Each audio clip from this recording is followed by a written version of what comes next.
কেউটি সন্তানৰ ভিতৰত মই আছিলোঁ আইৰ একেবাৰে অপ্ৰিয়। আই মোৰ দৰে নাছিল, মই আয়ে বিচৰাৰ দৰে হ'ব খোজা নাছিলোঁ। আইৰ বাবে কপালৰ ফুটটো প্ৰখৰ ৰ'দৰ বেলি, পৰমেশ্বৰ বুলিলে পতি।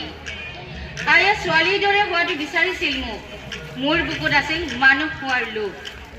পুষ্পিতা হোৱাৰ পাছত আয়ে নাৰীৰ নিয়ম শিকাব খুজিছিল। মই সুধিছিলোঁ মানুহ হোৱাৰ নিয়ম কি? আইৰ সৈতে মই যুক্তিৰ তৰ্ক বিচাৰিছিলোঁ। আয়ে নিয়মৰ দোহাই দি মোক যুক্তিহীন এজনী অবলা নাৰীলৈ উন্নীত কৰিব বিচাৰিছিল।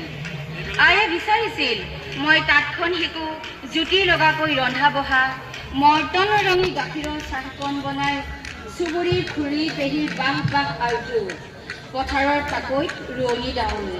ইমানখিনি শিকিলেই মই আইৰ দৰে ঘৰ ধৰিব পাৰিম। বিদ্যা শিক্ষণনো কি কামৰ, লাও সদায় পাতৰ তলত। খেদাখন দ্বিতীয় পচন্দৰ কৰি কলমটোক হাতত তুলি ল'লোঁ। তাঁতশালখন এৰি শস্যৰ সোণতলিত পিতাইৰ সৈতে হাত উজান দিলোঁ।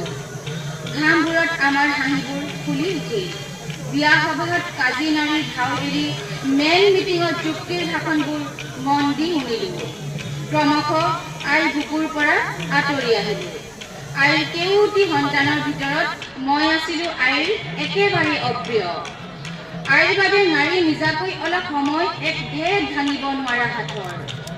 অজ্ঞতাবোৰৰ সৈতে মোৰ নিৰ্বোধ আইজনী কাল হোৱাৰ অত বছৰৰ পাছতো পৃথিৱীৰ সকলোতকৈ প্ৰিয়তকৈও প্ৰিয়।